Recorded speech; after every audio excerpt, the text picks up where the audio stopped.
Hello, my friend. It's Pat Sloan here for my daily video. This is, what is it? Thursday? Yeah. So, well, first up, I have not gotten the heart quilt basted. Tick tock, tick tock.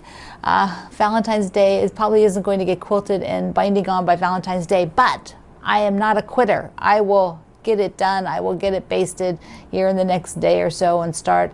I think one of the problems haven't done it is because I'm not really sure how I want to quilt it. I don't know if I want to try to free motion on it because it's not that big, so my left hand might be able to do that. So I'm sort of thinking of doing that. So while I've been mulling it over, I've just procrastinated about actually getting it basted. Plus I was working on some other things, but that's why it's still up there. I just had to point that out.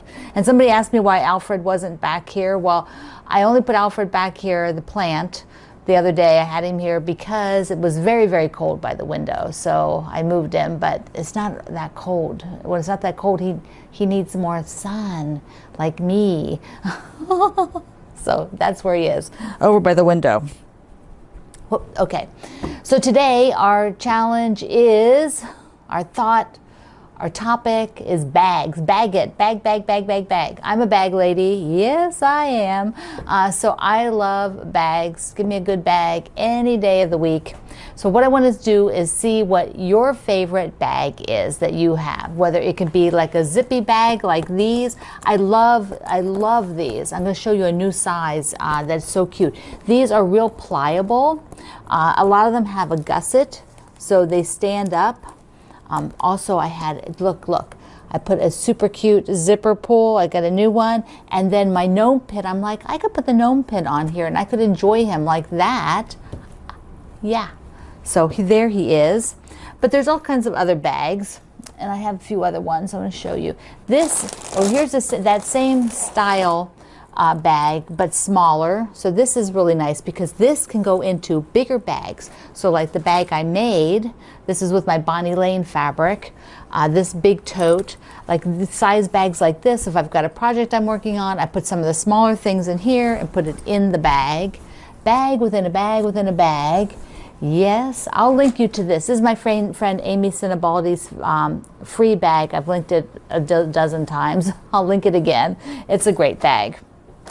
Now that same material, there's a new style out called the Big Dotty. I want to show you this because it's huge. And I'm thinking it will be great for my crochet, for the crochet Afghan, because that's going to get bulky, you know, at some point. So look at this. Look how big this is. Oh my gosh, I love it. And it's got a great big gusset on it. So that crochet Afghan will easily go in here, and it's aqua and it has dots. Yes, so cute. I'll have to put a zipper pull on it. All right, so this is, look, you could also use this as a super big project bag, like if you have a quilt, maybe some sort of decent size quilt, not a king size or anything, but maybe a smaller lap quilt or wall hanging that you're hand quilting or big stitch quilting, that could fit in here to keep it tidy. Now I also wanted to try out the cross stitch ladies, Chelsea and Priscilla, of Stitching with the Housewives. I don't know if you watch them for cross stitch. They are here on YouTube, and Priscilla has a blog. They're on Instagram too, but here's Stitching with the Housewives. I think their tote bag's super cute. It's got a zipper, and they also did a smaller project bag. So there you go. So you can, put in like your threads and stuff into here. It's always good, right? Bag within a bag within a bag. So today, let's celebrate the bags that we love. If you have one that you've made or one that you use all the time that you really like, that would be cool to show. So that's our show and tell challenge today. So you don't have to make one or anything. You could if you want to make one. I know I want to make another Morrison Park one. I mean, another big tote. I think it's called a Riverside tote, that big one. I made it in the Bonnie Lane. I want to make one in Morrison Park. I just haven't done that yet. I need to put it on my list. So speaking of lists, I did the Valentine pillow. I got it done. I got it done. So I want to show you a couple things that I did that you might find useful. First of all, I used fleece behind the front panel. I did not quilt the back. I left the back just as regular fabric. So but I quilted the front with the wave or serpentine stitch, and it took no time at all. So it was really easy and fast to do. But when I fuse fleece, this is fusible fleece, it's a little different than batting. So I've got some fleece here. And when you get the fleece, it's firmer than batting, and you can quilt through it. This is quilted, so you quilt right through it. That's not a problem. But what you have to do is when you're pressing this, you don't want to put your iron right on here because this is not 100% cotton. So it'll, might scorch or, heaven forbid, stick to your iron. So when you're pressing, just put a piece of fabric over top.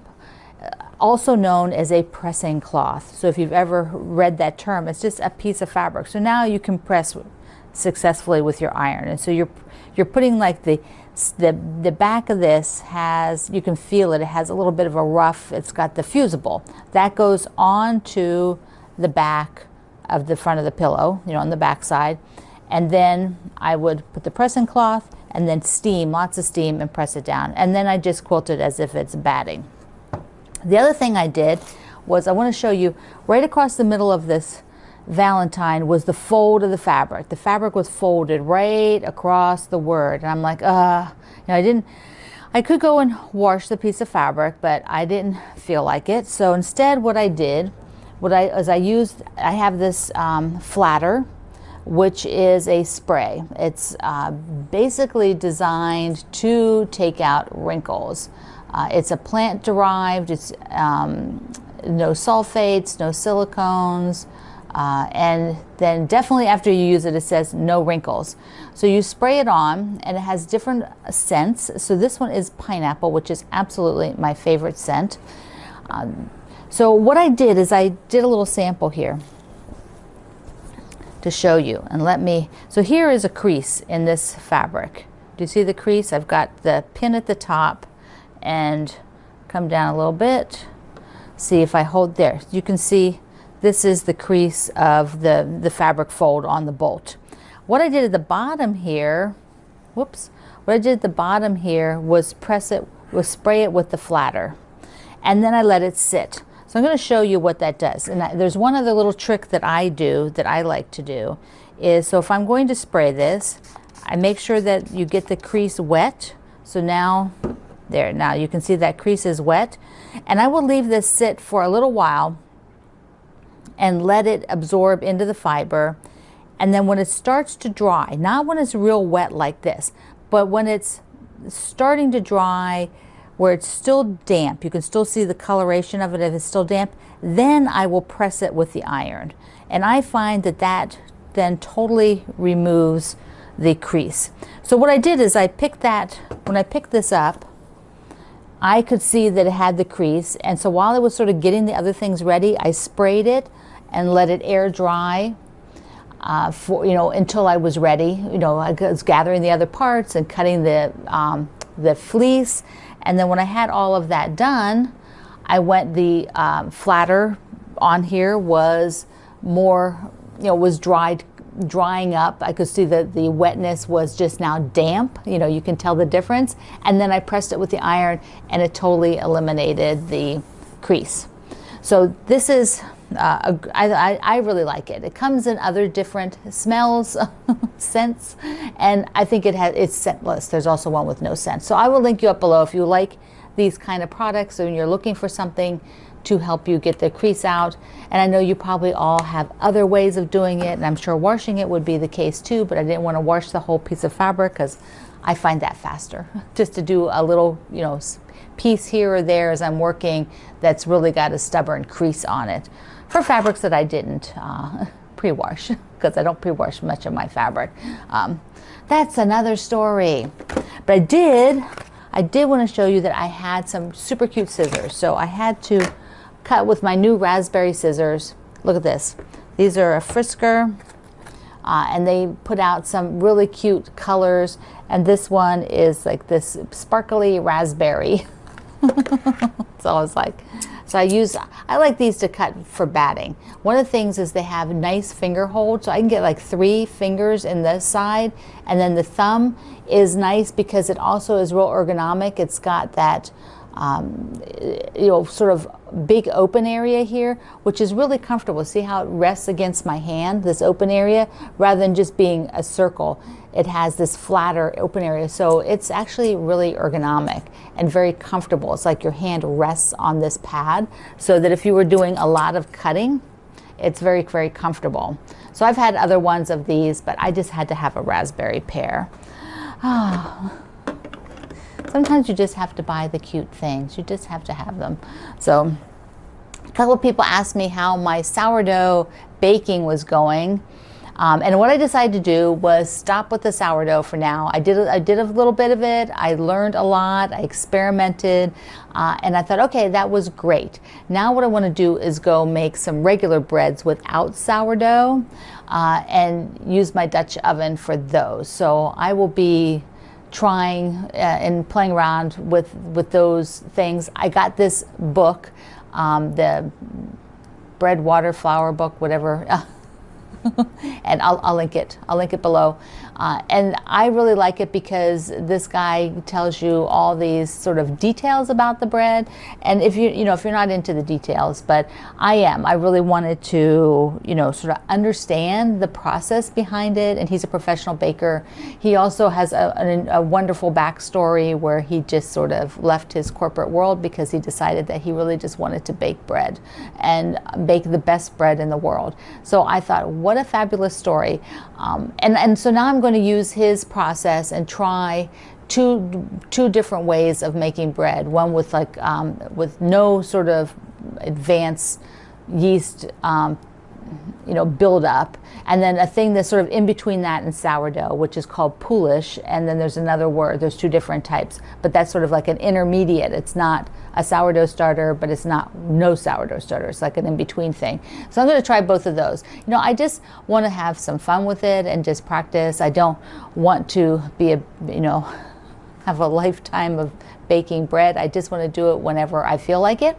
So now I want to perfect something that sort of fits that category. So that's where I am. All right, my friend, I hope you will tell me about your bags. Here's my big bag again from my friend Wendy's, Amy Sinibaldi's website. Yeah, I was going to say, that's not right. It's Amy's website. Yeah, Amy's website. I will link you up to her tote. Maybe you want to make a tote this week. You can. If not, to share what you've done. I love you. Mwah. See you online.